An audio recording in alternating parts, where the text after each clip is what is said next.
गिरफ्तारी की पुरजोर बिस्मिल्लाहिर्रहमानिर्रहीम।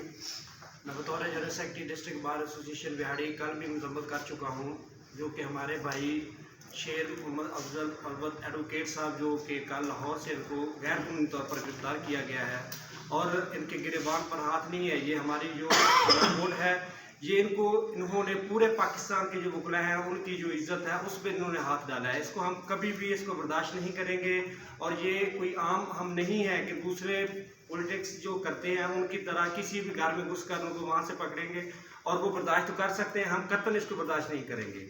हमने मजम्मत भी की है और नेक्स्ट लाया अमल भी हम इसका बनाएंगे और उसको आगे इनको टफ टाइम देंगे। और अगर इन्होंने इसको रहा ना किया तो बिल्कुल गैर कानूनी तौर पर जो है इसको गिरफ्तार किया गया है, कोई इसके ऊपर कोई FIR नहीं है और कुछ भी नहीं है। और मैं बतौर general secretary district bar association फिर भी इनको आला हुक्मरान को मैसेज देना चाहता हूँ मीडिया के तवसल से कि इसको